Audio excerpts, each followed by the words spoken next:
शब्द बहुत जोरदार नहीं थे, लेकिन उन्होंने आसानी से सामने की अराजकता को तोड़ दिया और पूरी पार्टी के माहौल को थाम दिया। यह आदमी, जिसे शुरू से अंत तक सभी ने जानबूझकर नजरअंदाज किया था, अचानक इस पल पूरे हॉल का ध्यान केंद्रित हो गया।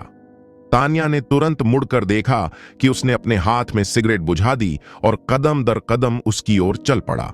उसके कदम बड़े नहीं थे, लेकिन हर कदम उसके दिल पर लग रहा था। जो आदमी आया वह अगस्त्य था।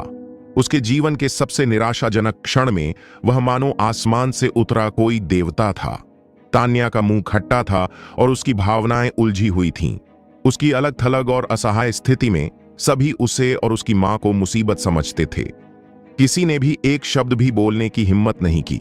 अप्रत्याशित रूप से यह उसके सामने वाला वह आदमी था जिस पर उसने शुरू से अंत तक कभी भरोसा नहीं किया था, जो उसके लिए बोलने वाला पहला व्यक्ति था। जब तक तान्या कुछ समझ पाती, तब तक अगस्त्य उसे अपने पीछे ढाल की तरह खद्दधा कर चुका था।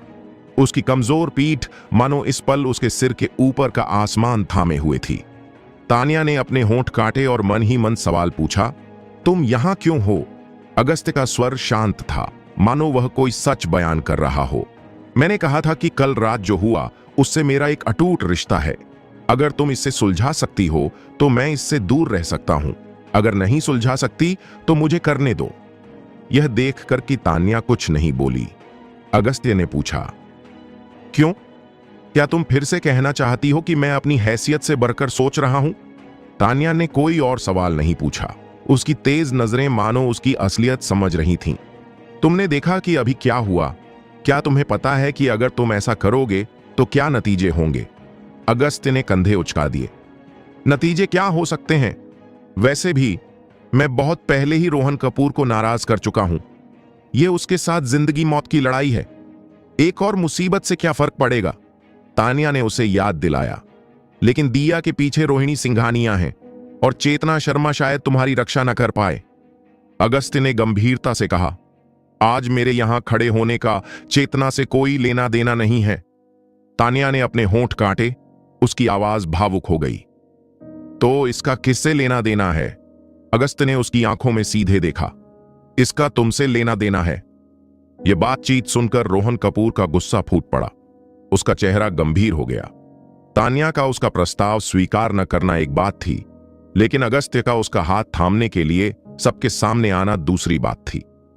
अगर तान्या आज सचमुच अगस्त्य के पीछे चली गई तो क्या यह मुंबई की सभी मशहूर हस्तियों के सामने उस पर बेवफाई का आरोप लगाने जैसा नहीं होगा?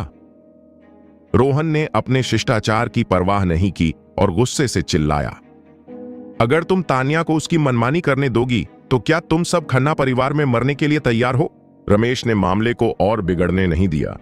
उसने अपने माथे से ठंडा पसीना पोंछा और याद दिलाया, तान्या, अपने शब्दों से सावधान रहो। खन्ना परिवार ने तुम्हें इतने सालों तक पाला है। तुम एहसान का बदला दुश्मनी से नहीं चुका सकती। मालिनी को भी रोहन के नाराज होने का डर था और उसने तीखी आवाज में कहा, भाभी, तुम अपनी बहादुर बेटी का ख्याल क्यों नहीं रखती?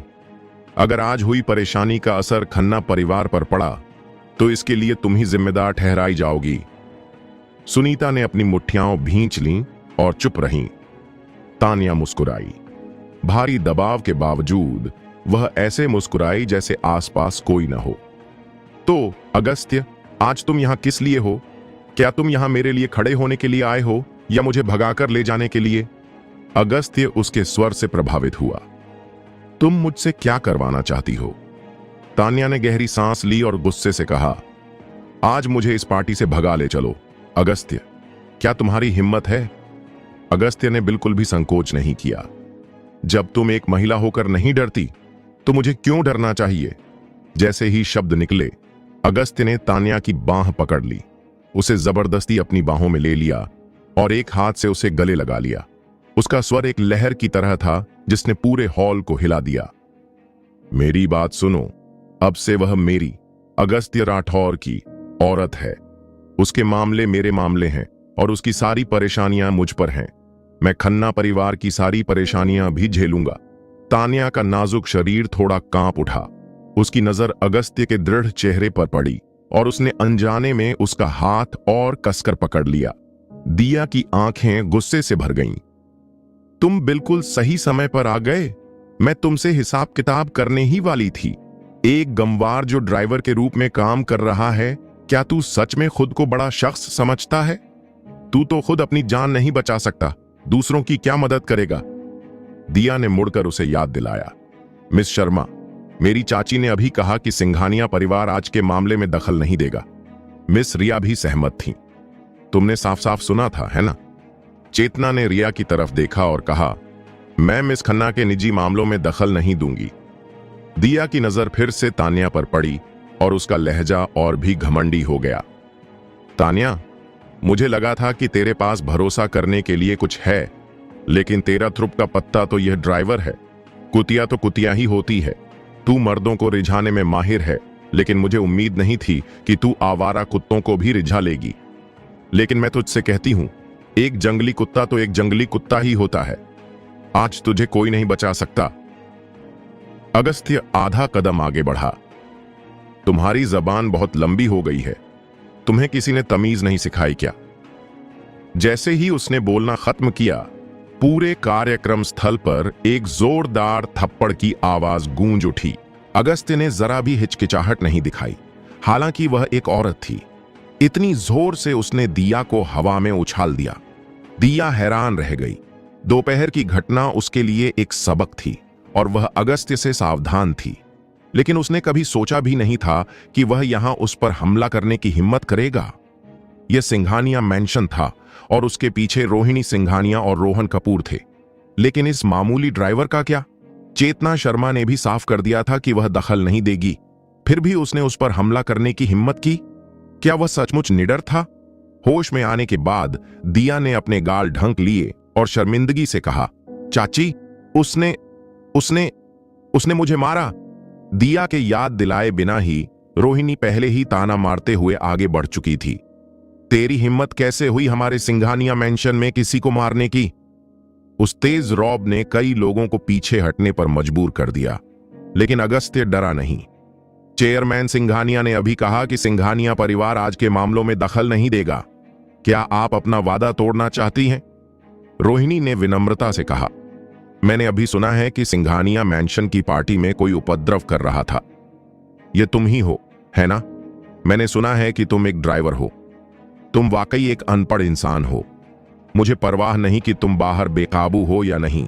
यह सिंघानिया मैंशन है। उपद्रव करने की बारी तेरी नहीं है। चलो, उसे बाहर निकालो। रोहिणी की आवाज धीमी हो गई और उसके पीछे सुरक्षाकर्मी शायद ही चुप रहे। एक पल के लिए घटनास्थल पर चर्चा अचानक रुक गई और कई लोगों ने देखा कि कुछ गड़बड़ है। रोहिणी ने तुरंत अपनी नजरें घुमाई। चेतना को गौर से देखते हुए पूछा, मेरी भतीजी को अभी अभी पीटा गया था, क्या तुमने नहीं देखा? चेतना ने शांति से जवाब दिया, चेयरमैन सिंघानिया, मुझे माफ करना, सिंघानिया परिवार आज के निजी झगड़ों में नहीं पड़ता। आपने खुद भी यह बात पहले कही थी। मैं बस अपना काम कर रही हूं। रोहिणी ने आंखें सिकोड़ लीं। ठीक है, तुम ठीक हो तो तुम मेरे खिलाफ जा रही हो? चेतना ने तुरंत कोई जवाब नहीं दिया। हालांकि रिया ने शुरू से आखिर तक अपनी बात नहीं रखी थी, लेकिन उसके लिए यही सबसे बड़ा बयान था। अगर रिया आज नहीं बोलती तो वह एक कदम भी पीछे नहीं हट सकती थी। अगर दूसरा पक्ष रोहिणी भी होता तो भी उसके पास उसे नाराज करने के अलावा कोई चारा नहीं था। वह चेतना सिर्फ ग्रुप की वाइस प्रेसिडेंट थी।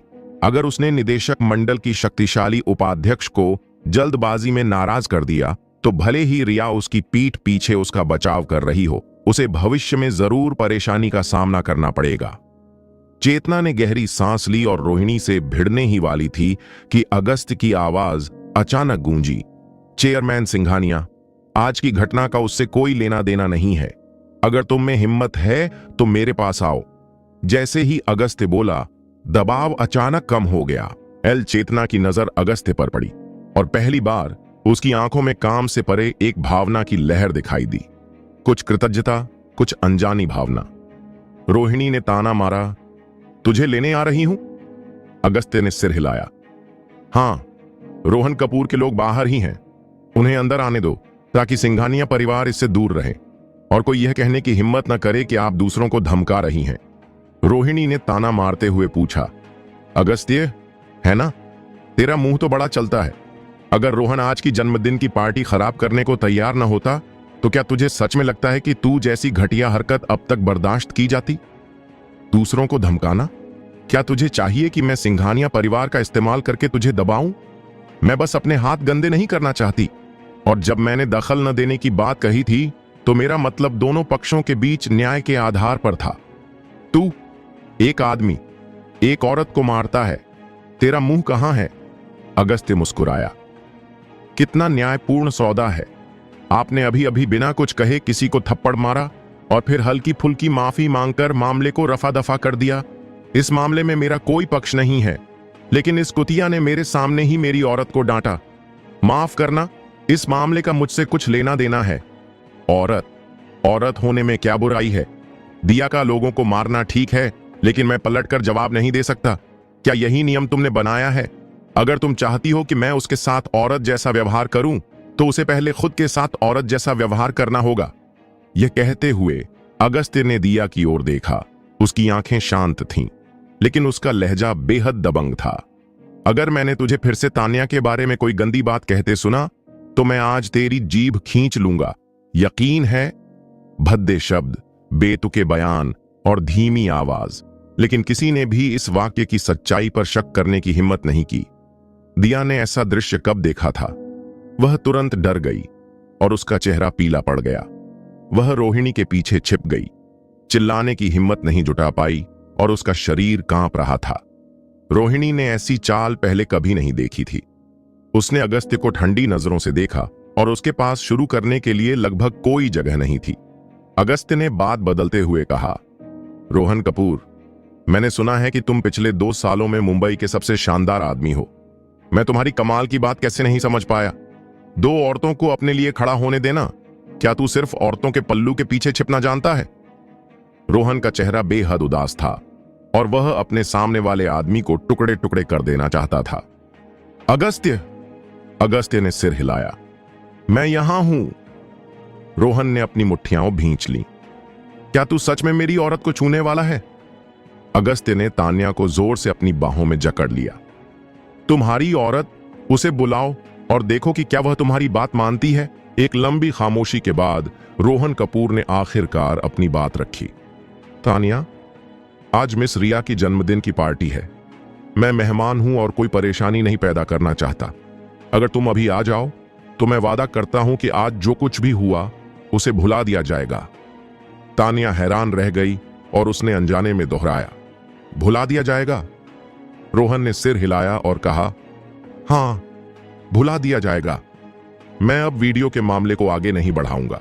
चाहे वह सच हो या झूठ, मैं ऐसा दिखावा करूंगा कि ऐसा कभी हुआ ही नहीं। इसके अलावा मैं मुंबई के सबसे मशहूर होटल में एक नया प्रपोजल समारोह आयोजित करूंगा। मैं आज सभी मेहमानों को व्यक्तिगत रूप से निमंत्रण भेजूंगा। अब से मैं, रोहन कपूर, तुम्हारे खन्ना परिवार की परेशानियों को खुद सुलझाऊंगा और मैं तुम्हारी परेशानियों को अपनी परेशानियां समझूंगा।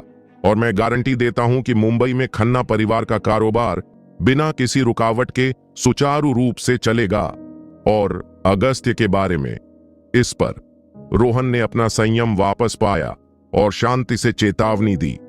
अगर तुम अभी आ जाओ, अगर तुम मेरे घर वापस आ जाओ तो मैं उसे आज ही जाने दे सकता हूं। मैं उसे यहां से सुरक्षित जाने दे सकता हूं। मैं तुमसे वादा भी कर सकता हूं कि मैं उसे फिर कभी परेशान नहीं करूंगा। अब से हम अपने अपने रास्ते चलेंगे। दिया का चेहरा एकदम बदल गया और उसने उलझन में पूछा, रोहन भाई, आप?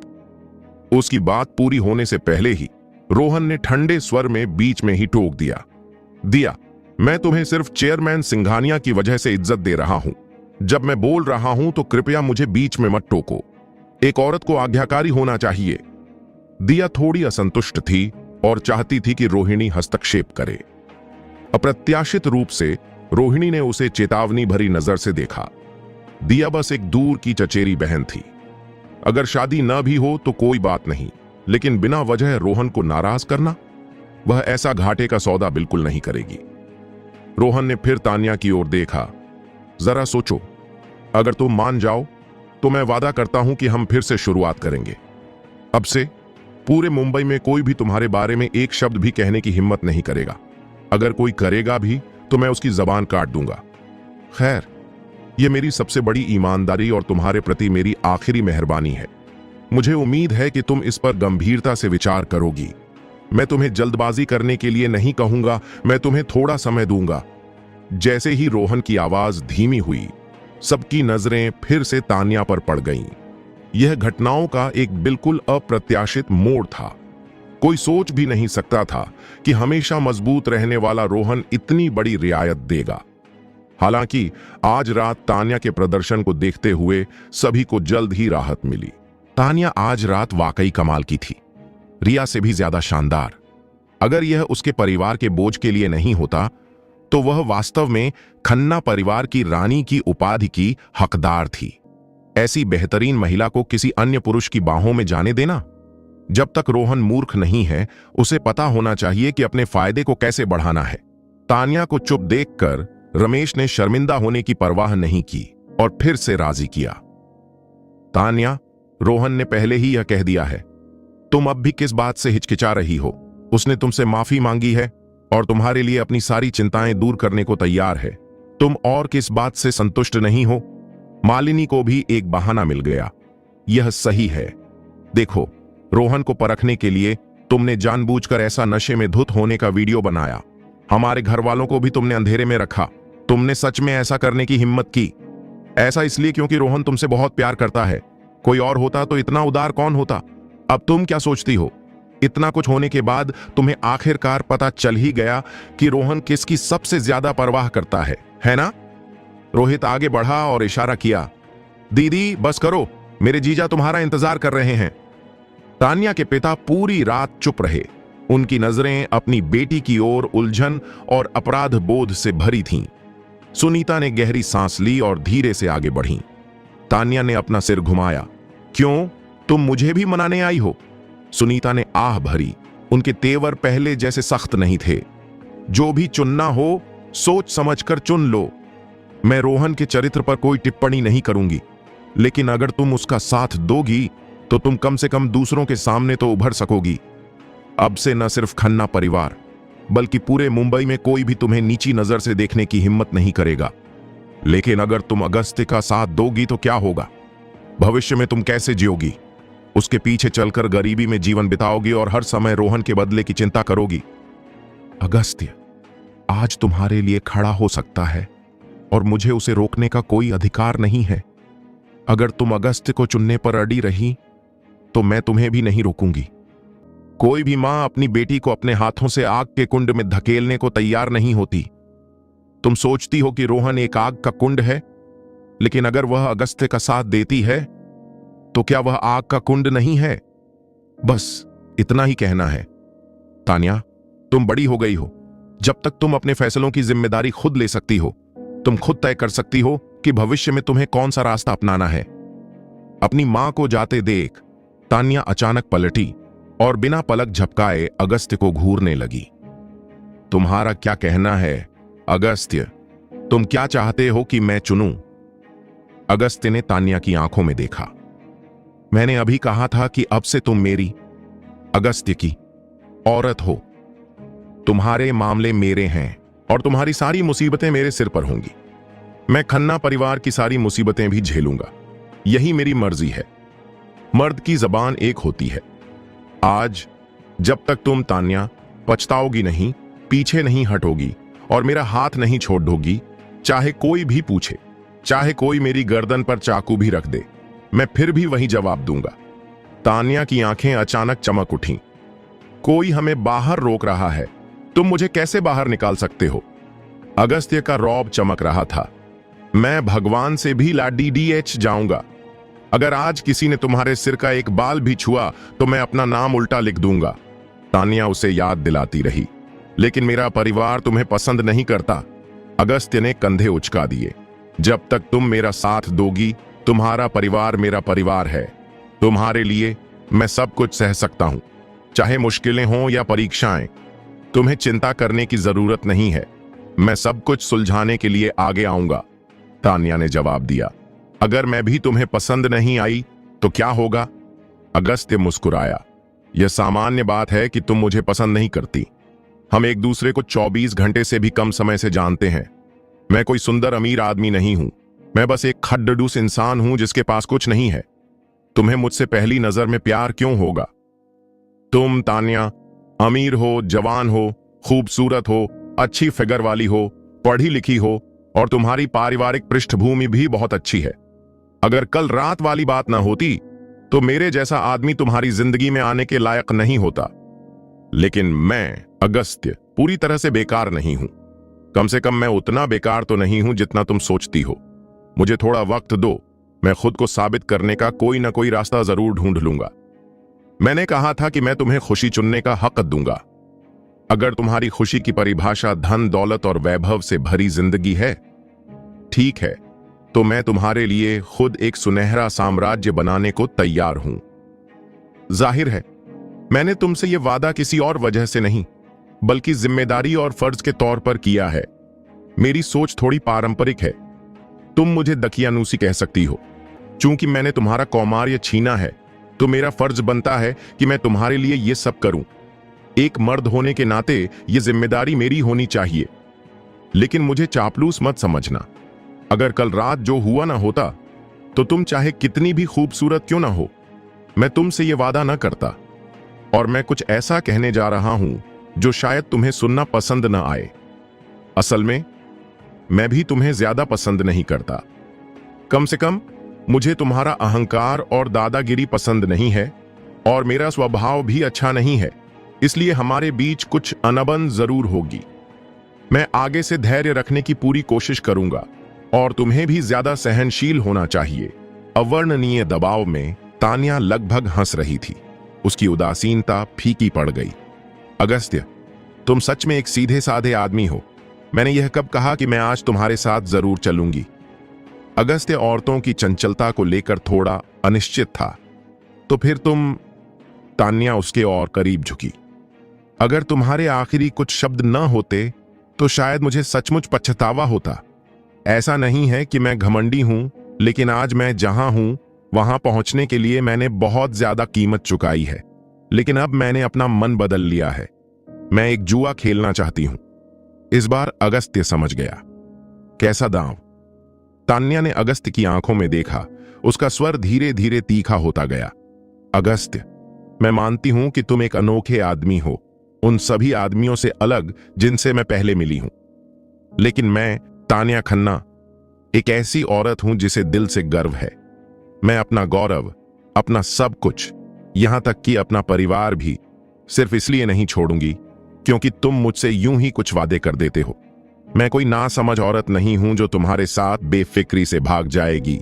मैं, तान्या खन्ना, जिस आदमी को चुनती हूं उसका मतलब यह नहीं कि वह किसी से कम है, लेकिन कम से कम वह मेरे लिए आसमान तो ऊंचा कर सकता है, बजाय इसके कि आज की तरह चेतना शर्मा के सहारे खड्डा रहना पड्डे। क्या तुम चाहते हो कि मैं तुम्हें पूरी तरह से स्वीकार कर लूं? ठीक है, पहले तुम अपने दम पर पूरे मुंबई को दिखा दो कि तुम मेरे, तान्या खन्ना के लायक हो। और मैं एक लड़की हूं। मैं कितनी भी मजबूत क्यों ना हूं, मुझे रोमांस पसंद है। तुमने आज मेरे प्रपोजल समारोह को बिगाड़ दिया। क्या तुम मेरी भरपाई किसी और रोमांटिक समारोह से नहीं करोगे? लेकिन अपनी मौजूदा क्षमता के साथ तुम मेरी भरपाई किससे कर सकते हो? कल रात जो हुआ उसके आधार पर क्या तुम चाहते हो कि मैं इतनी उलझन में तुम्हारे पीछे पीछे चलूं?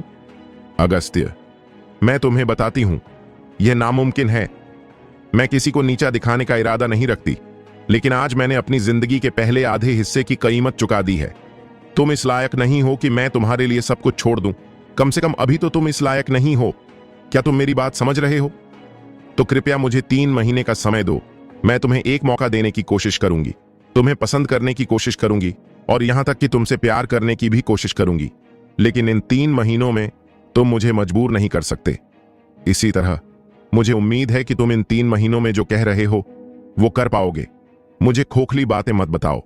3 महीनों में पहले रोहन कपूर की समस्या सुलझाओ और फिर मेरे परिवार को तुम्हें स्वीकार करने पर मजबूर करो। यही नींव और आधार है। अगर तुम मान जाओ तो मैं, तान्या खन्ना, आज तुम्हारे साथ जुआ खेलूंगी। अगर तुम नहीं मानते तो तुम जा सकते हो। पूरा माहौल खामोश था। रोहन कपूर का चेहरा न सिर्फ बेहद बदसूरत लग रहा था, बल्कि रिया ने भी अनजाने में अपनी सांसें तेज कर ली थीं। इस वक्त उसने अपनी मुट्ठियां भींच लीं और अगस्त्य की तरफ देखने लगी। अगस्त्य ने सबकी नजरें अनसुनी कर दीं और जोर से हंसा। जब तुम एक औरत होकर नहीं डरती तो मुझे क्यों डरना चाहिए? मैं तुमसे वादा करता हूं।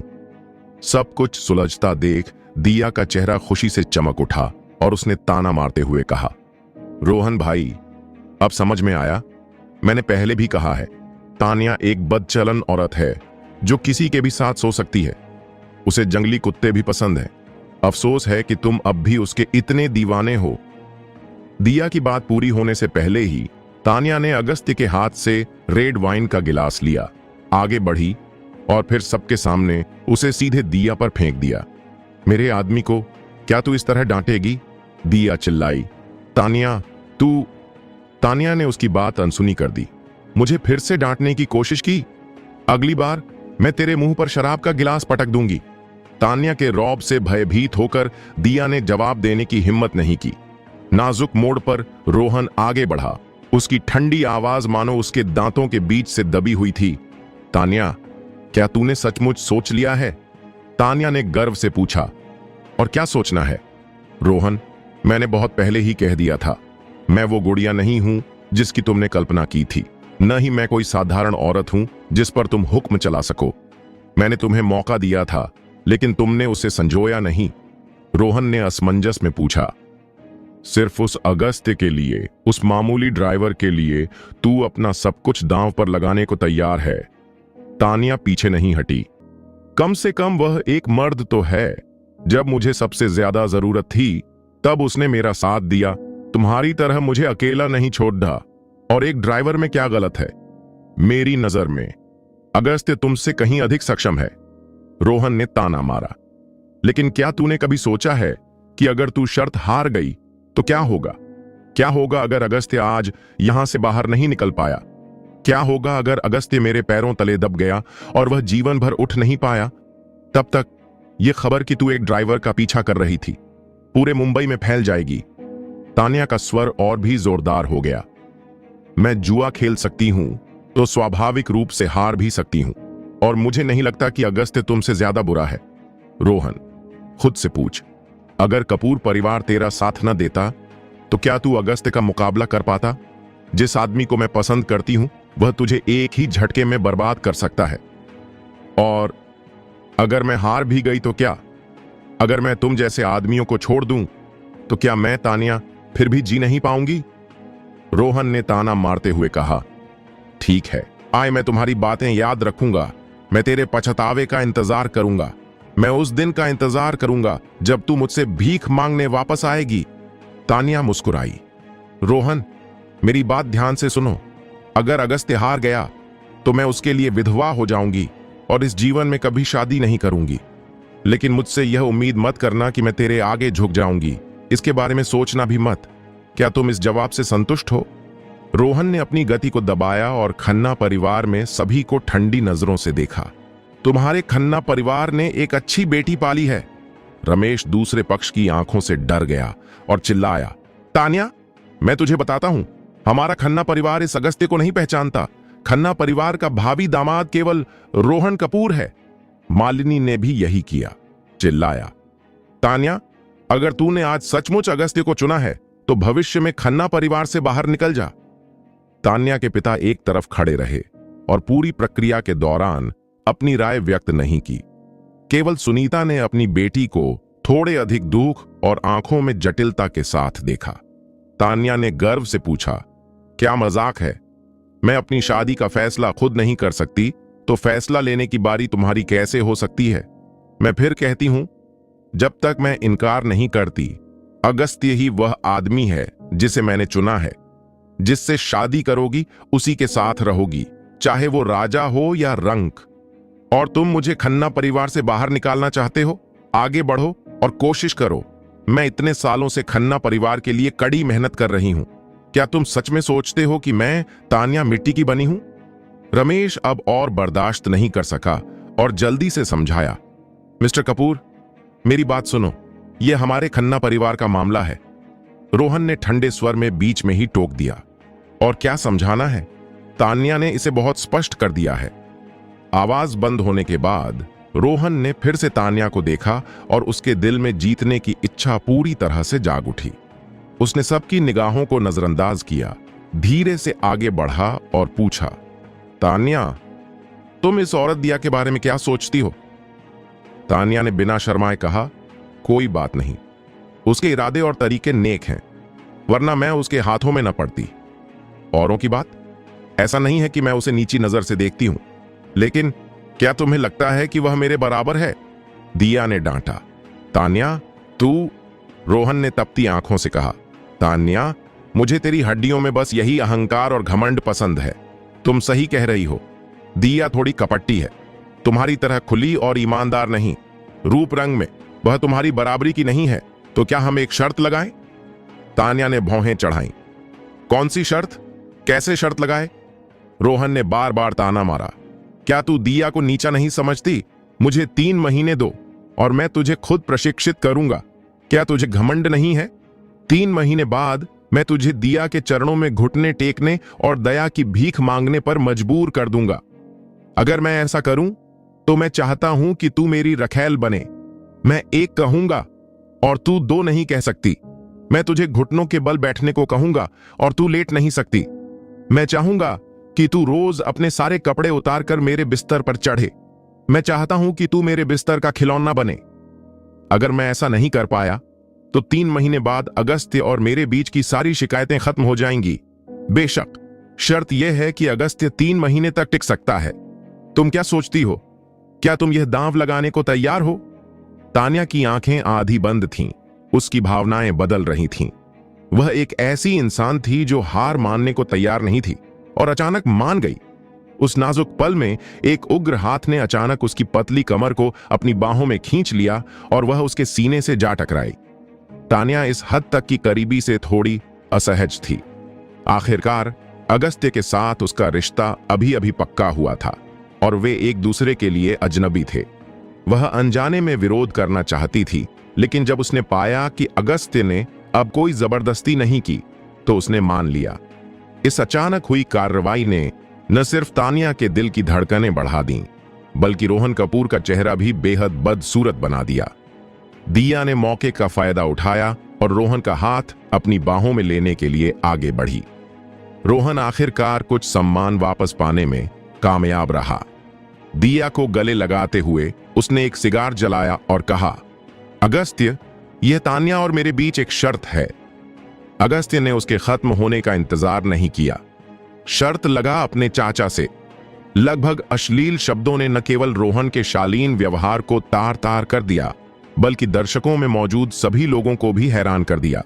आखिरकार यह मुंबई का उच्च वर्ग था। उन्होंने कई पाखंडी लोग देखे थे, लेकिन अगस्त्य जैसा व्यवहार बहुत कम लोग करते थे। रोहन को लगभग यकीन नहीं हुआ कि उसने गलत सुना है। उसका चेहरा पीला पड़ गया और उसने पूछा, तूने अभी क्या कहा? अगस्त्य ने जरा भी संकोच नहीं किया। उसने एक सस्ती सिगरेट निकाली, उसे मुंह में डाला और उसे जला लिया। तान्या ने महसूस किया कि उसकी कमर पर रखा हाथ हटा दिया गया है और उसने राहत की सांस ली। लेकिन इससे पहले कि वह खुद को अलग कर पाती, अगस्त्य ने उसे फिर से अपनी बाहों में भर लिया। क्या तू बहरा है? रोहन ने अपने व्यवहार की परवाह किए बिना दांत पीसते हुए पूछा। अगस्त्य, मौत को दावत मत दे। यह तान्या और मेरे बीच की शर्त है, इसका तुझसे क्या लेना देना? अगस्त्य ने धुएं का एक कश छोड़ा। यह आसान है, क्योंकि आज से तान्या का काम मेरा काम है। रोहन, तुझे 3 महीने की जरूरत नहीं है। मैं अगस्त्य मुंबई में ही रहूंगा। मैं भागूंगा या छिपूंगा नहीं। अगर तू मेरे लिए मुसीबत खड़ी करना चाहता है तो बस आ जाना। लेकिन मैं अब भी यही कह रहा हूं, अगर तू मुझे हरा नहीं सकता तो यह मेरी, अगस्त्य की अयोग्यता है। लेकिन तू चाहता है कि तान्या तेरे आगे झुके? नामुमकिन।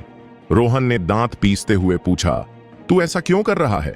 अगस्त्य ने सिगरेट का एक गहरा कश मुंह में लिया और धीमी आवाज में धीरे से कहा, बिना किसी कारण के, सिर्फ इसलिए कि तान्या एक जिंदा इंसान है। वह हाड मांस की बनी है, उसकी अपनी गरिमा और गौरव है। मैं उसे दांव पर नहीं लगाऊंगा, मैं उसे सौदेबाजी का जरिया नहीं बनाऊंगा और मैं उसे खुद को दांव पर लगाने की इजाजत भी नहीं दूंगा। तान्या जाना चाहती है, मैं उसे नहीं रोकूंगा, लेकिन चूंकि वह मेरे पीछे आई है तो मुझे अगस्त्य को उसकी रक्षा करनी चाहिए।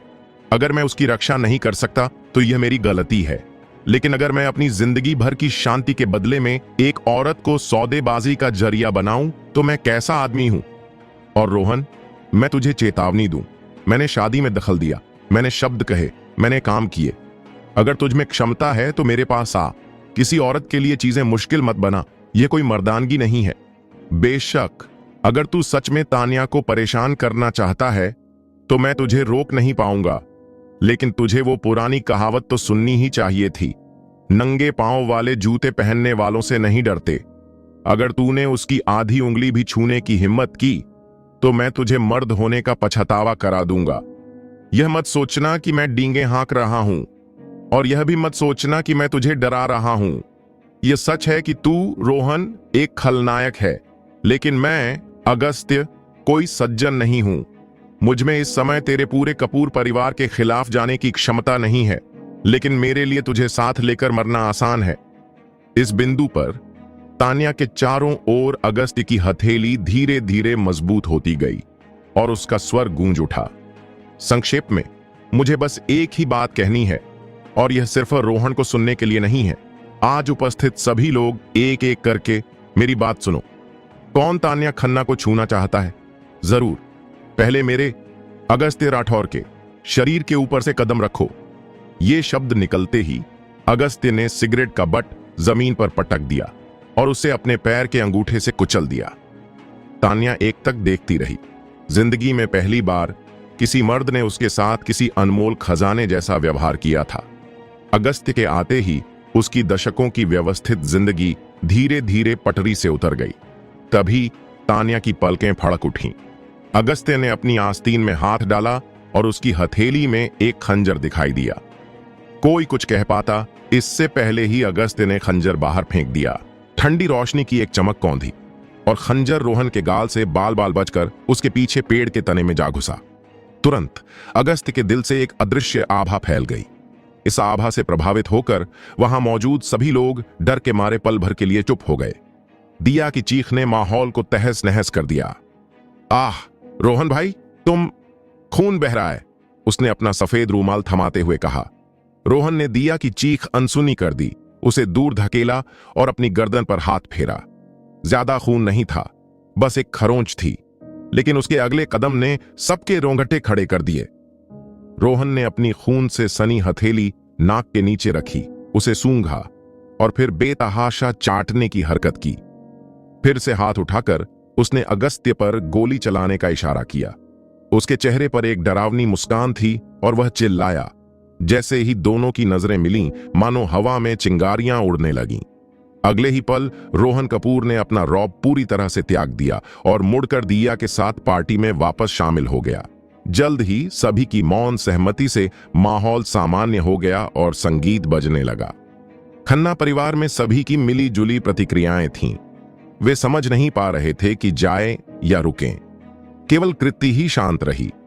दिया के साथ रोहन बार बार पार्टी में घूम रहा था। हालांकि ऊपर से स्थिति शांत लग रही थी, लेकिन यह स्पष्ट था कि मुंबई में शांति कुछ समय तक नहीं लौटेगी। हालांकि किसी को नहीं पता था कि रोहन कैसे बदला लेगा, लेकिन एक भयंकर तूफान की कल्पना करना आसान था। कपूर परिवार के सबसे बड़े पोते की मंगेतर रिया सिंघानिया की जन्मदिन की पार्टी में उससे छीन ली गई। इस घटना ने समाज में तुरंत खलबली मचा दी।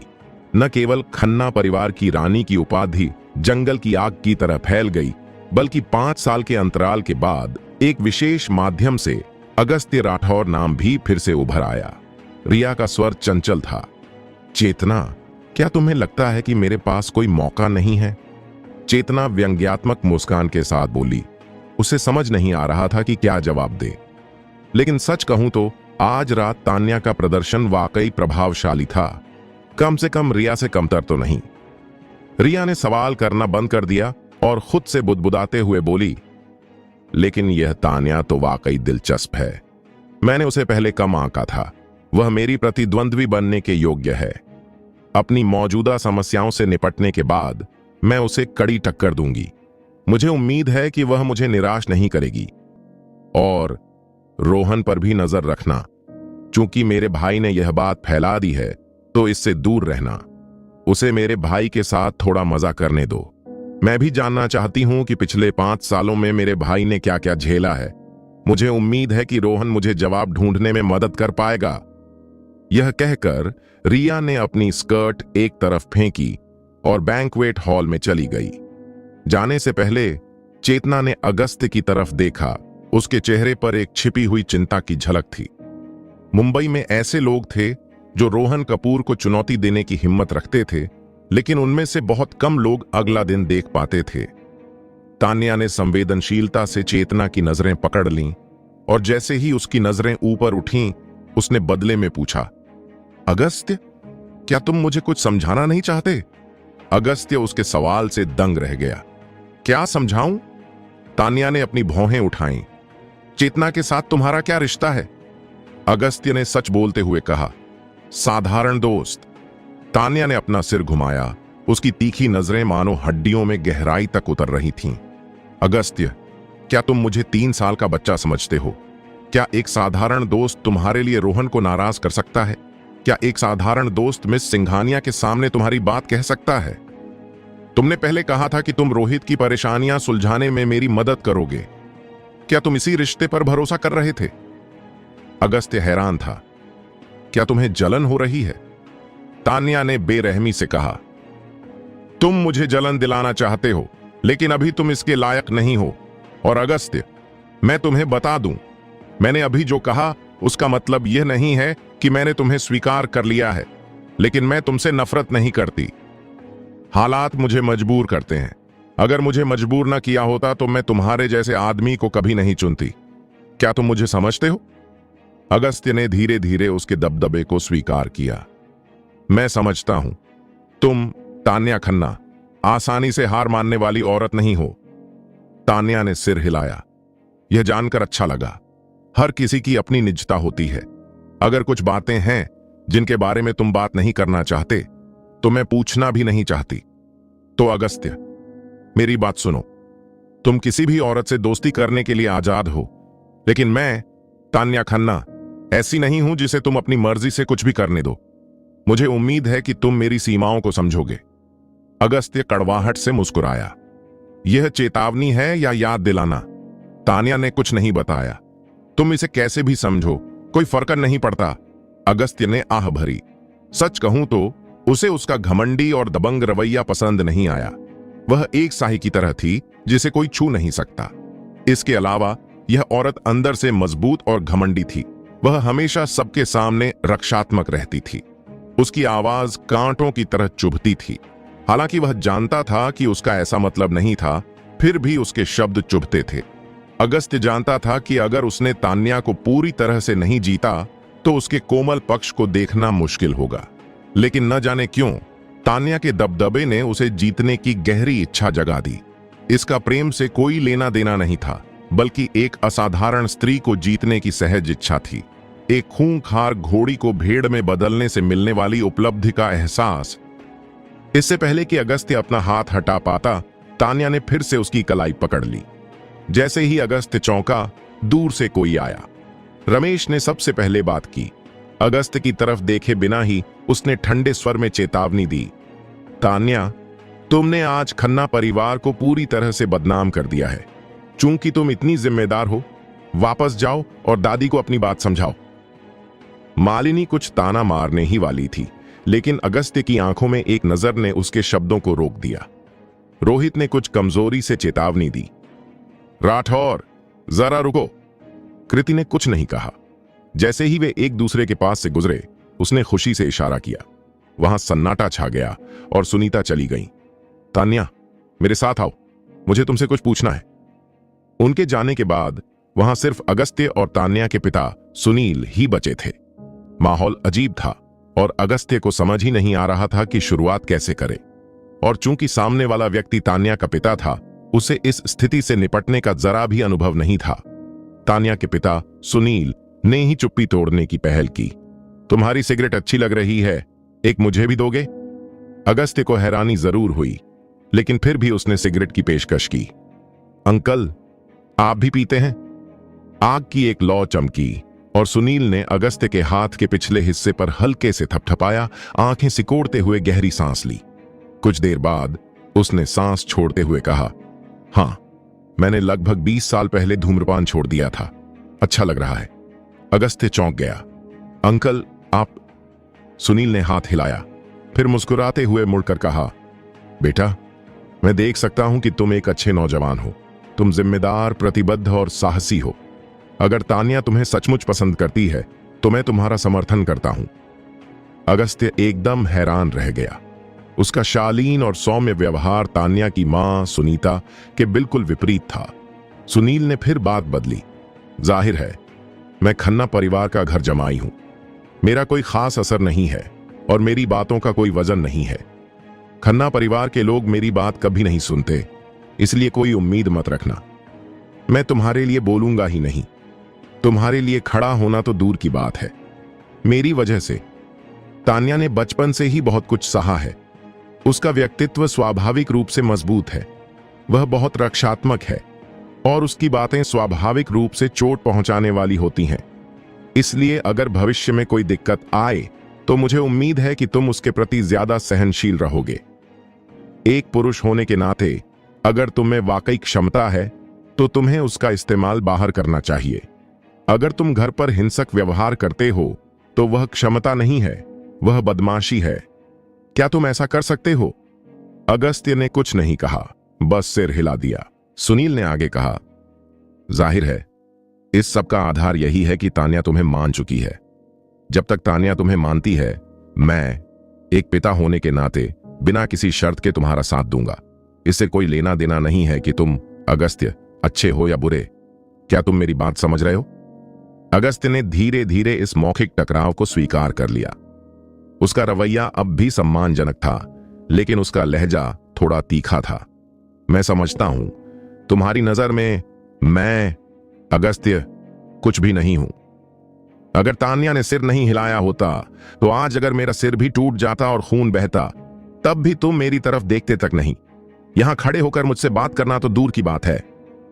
सुनील ने सिगरेट पकड़े हुए सिर हिलाया। हां, यही मेरा मतलब है। तुम्हें यकीन नहीं होना चाहिए और मुझे यह बताने में कोई डर नहीं है कि अगर तुम और रोहन कपूर साथ आ जाएं, तो मैं तान्या की मां की तरह रोहन का जरूर साथ दूंगा। इसमें कोई शक नहीं। ऐसा इसलिए नहीं है कि रोहन तुमसे बेहतर, अमीर और ताकतवर है, बल्कि इसलिए कि तान्या उसका साथ देती है तो कम से कम उसे डर के साए में तो नहीं जीना पड़ेगा। और मैं अपनी बेटी को अच्छी तरह जानता हूं।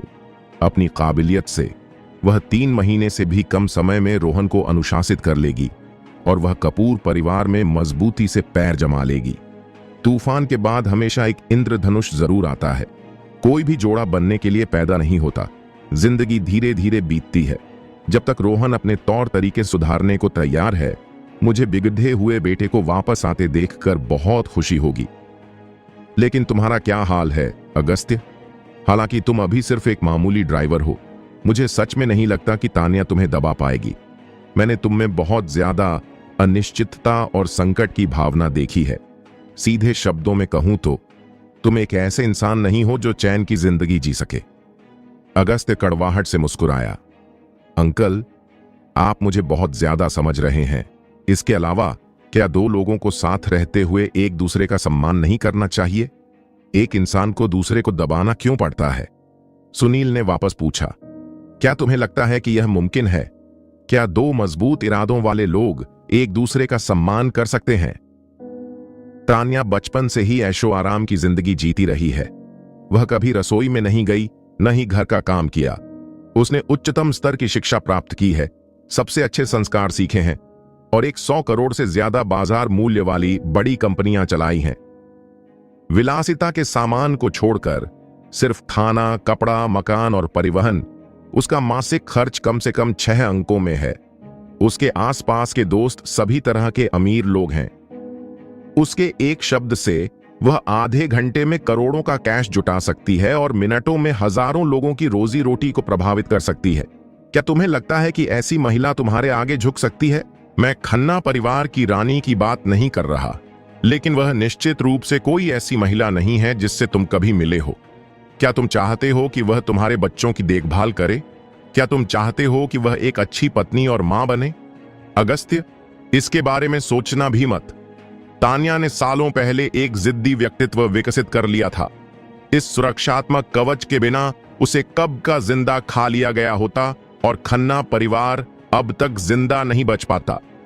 तुम्हारे लिए अगस्त्य, एक ऐसे आदमी के लिए जिसे तुम सिर्फ 24 घंटे से भी कम समय से जानते हो, तुम चाहते हो कि तान्या अपनी सारी सुरक्षा, अपना सारा अतीत, यहां तक कि अपना घमंड और जिद भी छोड़ दे और सिर्फ 3 महीनों में तुम्हें पूरे दिल से स्वीकार कर ले। अगस्त्य, क्या तुम्हें लगता है कि यह संभव है? अगस्त्य ने अपनी सिगरेट स्थिर रखी और हार मानते हुए कहा, ऐसा नहीं लगता। सुनील ने धीमे स्वर में पूछना जारी रखा, तुम्हारा क्या हाल है? क्या तुम तान्या के लिए अपना व्यक्तित्व बदलोगे? अगस्त्य ने ईमानदारी से कहा, नहीं लगता। सुनील नाराज नहीं हुए। देखो, यही विरोधाभास है। तुम्हारे व्यक्तित्व को देखते हुए तुमने बचपन में बहुत कुछ सहा होगा। तुम्हारी पारिवारिक पृष्ठभूमि भी बहुत अच्छी नहीं रही होगी और तुम्हारे बोलने के तरीके से लगता है कि तुमने 10वीं तक की भी पढ़ाई नहीं की है। अगस्त्य मुस्कुराया, अंकल, माफ करना, आपने ज्यादा अनुमान लगा लिया। मैंने 8वीं के बाद स्कूल छोड़ दिया था। सुनील को अचानक सिगरेट से खांसी आ गई और उनका चेहरा लाल हो गया। अगस्त्य के चेहरे पर जरा भी घबराहट नहीं थी और उनका स्वर शांत था। छिपाने की कोई बात नहीं है। आप अपनी बेटी से जितना प्यार करते हैं, अगर मैं न भी कहूं तो भी आप मेरे बारे में सब कुछ पता करवा ही लेंगे। यह सही है। मैं अगस्त्य राठौर सचमुच बहुत दुखी रहा हूं। बचपन से ही मेरे माता पिता नहीं हैं। मेरी एक बहन है जो हर चीज के लिए मुझ पर निर्भर है। हम साथ साथ घूमते फिरते बड़े हुए हैं। यह कहना थोड़ा ज्यादा होगा कि मैंने खाने के लिए आवारा कुत्तों से मुकाबला किया, लेकिन मैंने खाने के लिए भीख मांगी है, कूड़ेदानों में हाथ डाला है और यहां तक कि कबाड़ भी उठाया है। अंकल, आप बड़े लोग हैं। आपको समाज के निचले तबके के हम जैसे लोगों के जीवन का ज्यादा ज्ञान नहीं होगा। क्या आप मुंबई की झुग्गियों को जानते हैं? धारावी में वहां हमारे जैसे बहुत सारे बेघर बच्चे हैं। उन सभी को परिवार का प्यार नहीं मिलता और उनका स्वभाव बहुत ही विद्रोही होता है। अगर मैं, अगस्त्य, एक विनम्र भेड़ होता तो कब का सड़कों पर भूख से मर गया होता। मैंने लड़ाई झगड़े किए हैं। मैं गलियों का जाना माना गुंडा था। जब मैं भूखा होता तो लड़ाई तो दूर, मैं बिना पलक झपकाए किसी को चाकू भी मार देता। अगर मैं बाद में किसी अनाथालय में न गया होता तो शायद मैं भटक गया होता। मुझे अनाथालय में थोड़ी बहुत शिक्षा मिली, बमुश्किल 8वीं तक। बाद में मैं भाग्यशाली रहा कि मुझे गोद लेने वाले माता पिता मिल गए। मेरे दत्तक पिता एक मैकेनिक हैं और मेरी दत्तक मां एक कपड़ा कारखाने में काम करती हैं। मैंने अपने परिवार का पेट पालने के लिए अपने दत्तक पिता से कार मरम्मत का हुनर सीखा। मैंने कई सालों तक एक गैराज में काम किया और फिर 5 साल तक सेना में सेवा की। अब मैं रिटायर हो गया हूं और एक ऑनलाइन ऐप के लिए ड्राइवर बन गया हूं। मैं जो कुछ भी कह सकता था कह चुका हूं। अंकल, आप क्या सोचते हैं? क्या कोई और बात है जो आपको समझ नहीं आई? सुनील ने हिसाब लगाया। तो तुम तान्या से बड़े हो? अगस्त्य ने सिर हिलाया। हां, 3 साल बड़ा। सुनील ने आह भरी। मैं कोई पुराने जमाने का इंसान नहीं हूं, लेकिन सच्चाई यही है। तुम्हारे जीवन के अनुभव बहुत अलग हैं। तुम्हारा व्यक्तित्व एक जैसा है और तुम्हारे दुनिया के विचार बिल्कुल मेल नहीं खाते। और तो और 3 साल का पीढ़ी का अंतर भी। अगस्त्य, क्या तुम्हें लगता है कि तुम्हारा और तान्या का कोई भविष्य है? क्या तुम उसे खुश कर सकते हो? हालांकि उनका व्यवहार तान्या की मां जैसा नहीं था, लेकिन जो अर्थ वे व्यक्त करना चाहते थे वह लगभग वही था। उनका लहजा कोमल था, पर बातें चुभने वाली थीं। अगस्त्य ने शांति से जवाब दिया, अंकल, जैसा आपने अभी कहा, तूफान के बाद हमेशा एक इंद्रधनुष होता है। कोई भी जोड़ा पैदा नहीं होता। जिंदगी धीरे धीरे बीतती है। जब तक तान्या मुझे मेरी निम्न पृष्ठभूमि के कारण तुच्छ नहीं समझती, मुझे नहीं लगता कि हमें कोई रोक सकता है। जहां तक खुशी की बात है, अगर आप जिस खुशी की बात कर रहे हैं वह धन और वैभव से भरा जीवन है, तो तान्या के लिए मैं इसे आजमाने को तैयार हूं। क्या आप इस जवाब से संतुष्ट हैं? सुनील का स्वर बदल गया। तान्या की क्षमता के साथ तुम्हें पैसा कमाने की जरूरत नहीं है और खन्ना परिवार की संपत्ति के साथ तुम्हें परिवार का समर्थन करने की जरूरत नहीं है। मैं अभी भी वही कह रहा हूं जो मैंने अभी कहा था।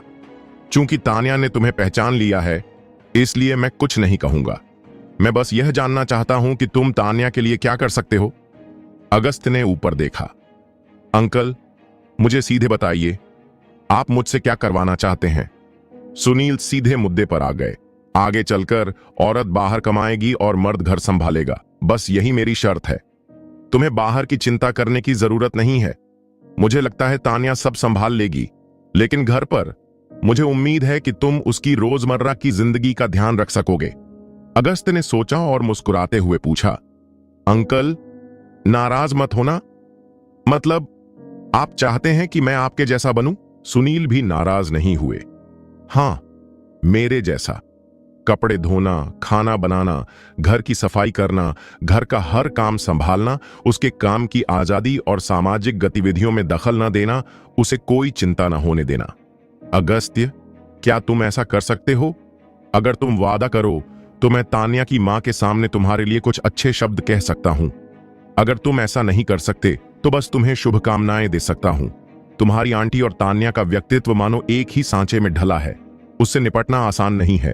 अगस्त्य को चुप देखकर सुनील आगे बढ़े और अगस्त्य के कंधे पर थपथपाते हुए बोले, युवक, मुझे जवाब देने में जल्दबाजी मत करो, ध्यान से सोचो। वैसे भी तुमने और तान्या ने 3 महीने की समय सीमा तय की है। अभी समय है। मैंने अभी जो कहा उसका मतलब तुम्हें शर्मिंदा करना नहीं था। मैं अब भी यही कह रहा हूं कि मैं तुम्हारी पृष्ठभूमि को कम नहीं आंकता। जब तक तान्या तुम्हें पहचानती है और जब तक तुम तान्या के साथ अच्छा व्यवहार करते हो, मेरे लिए कोई समस्या नहीं है। आज तुमने देख लिया कि मेरी बेटी अच्छी है या नहीं। अगर एक आदमी को अपनी जिंदगी में उसके जैसी औरत मिल जाए तो वह और क्या उम्मीद कर सकता है। कुछ हासिल करने से पहले तुम्हें कुछ खोना पड़ी देता है। मैं आज तुम्हें यह बता रहा हूं। मुझे जवाब देने से पहले इसके बारे में अच्छी तरह सोच लो। सुनील के पलटने का इंतजार किए बिना अगस्त्य, जो अब तक चुप था, अचानक बोला, अंकल, कृपया एक क्षण रुकिए। सुनील के बोलने का इंतजार किए बिना अगस्त्य ने दृढ़ता से कहा, अंकल, मैं आपकी बेटी के लिए आपके दिल का दर्द और प्यार समझता हूं, लेकिन मुझे माफ करना। मुझे डर है कि मैं अभी वह नहीं कर सकता जो आपने कहा। सुनील हैरान नहीं हुए। तो फिर तुम क्या कर सकते हो? अगस्त्य ने गंभीरता से कहा, मैं वादा करता हूं कि मैं किसी को भी उसे परेशान नहीं करने दूंगा। सुनील ने थोड़ा भौहें चढ़ाईं। बस इतना ही? अगस्त्य ने पूछा। क्या इतना काफी नहीं है? सुनील मुस्कुराए। तो फिर तुम अभी भी उस आदर्श दामाद से बहुत दूर हो जिसकी मैंने कल्पना की थी। अगस्त्य भी हंसा। अगर आपका आदर्श दामाद रोहन कपूर जैसा कोई है तो मैं तो वाकई अभी बहुत दूर हूं और मैं कभी उस तरह का इंसान नहीं बन पाऊंगा। सुनील ने अगस्त्य को एक गहरी नजर से देखा। युवा लोगों का गर्व करना अच्छी बात है, लेकिन दिखावा करना जरूरी नहीं कि अच्छी बात हो। मुझे उम्मीद है कि मेरी नासमझ बेटी 3 महीने में यह समझ जाएगी, वरना उसे भविष्य में तकलीफ होगी। क्या तुम्हारे पास और सिगरेट हैं? मुझे एक और दे दो।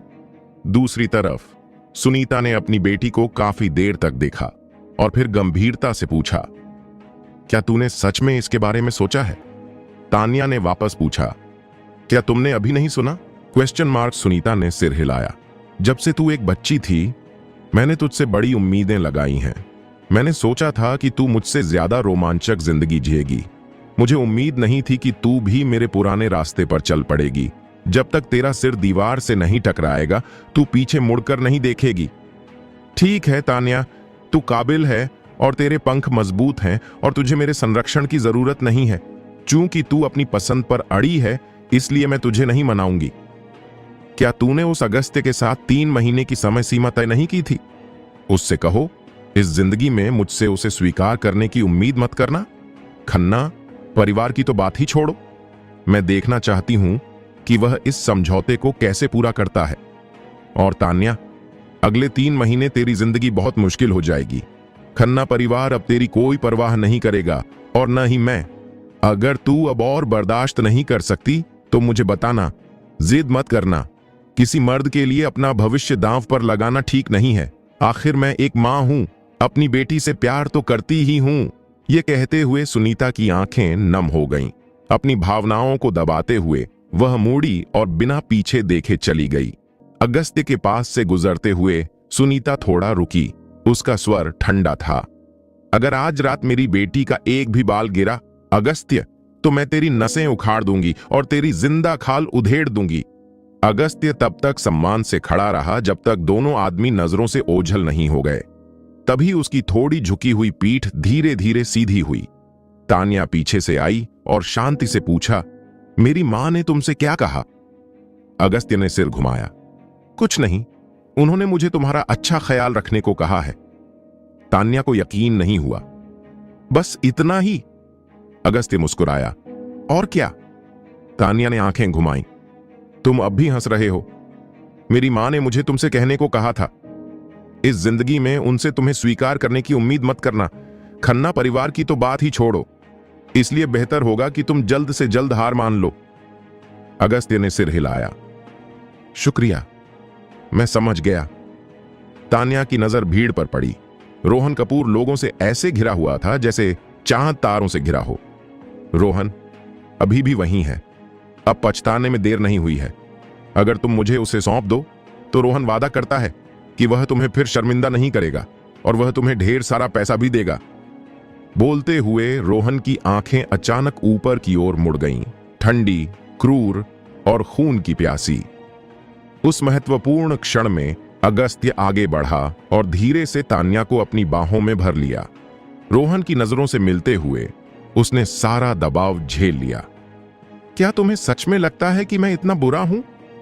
तान्या ने असामान्य रूप से कोई संघर्ष नहीं किया।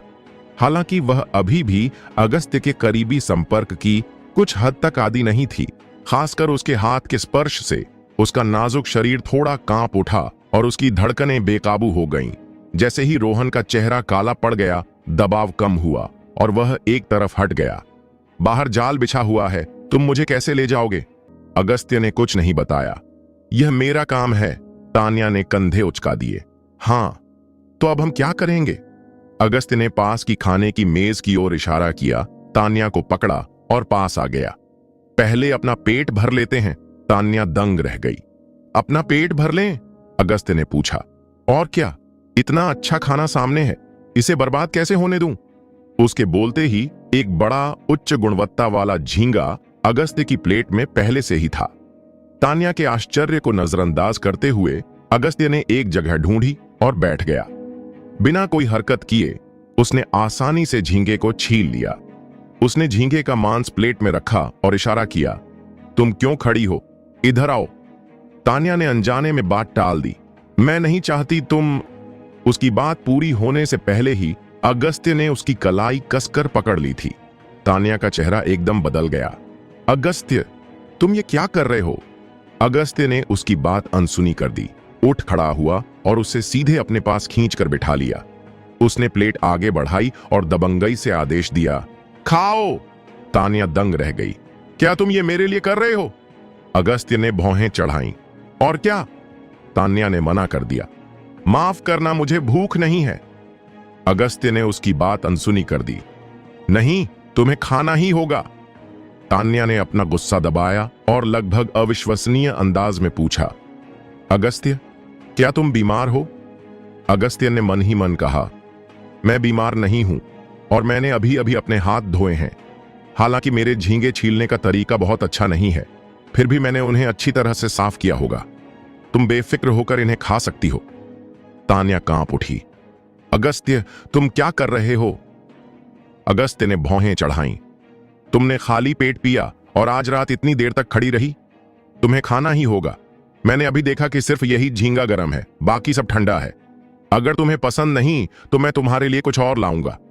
तान्या ने अपना माथा ढक लिया, यह महसूस करते हुए कि वह अगस्त्य से बात नहीं कर पा रही है। शांत होने के बाद उसने अपनी आवाज धीमी की और पूछा, अगस्त्य, क्या तुम्हें पता है कि आज क्या मौका है? अगस्त्य ने स्वाभाविक रूप से कहा, मुझे पता है, जन्मदिन की पार्टी है।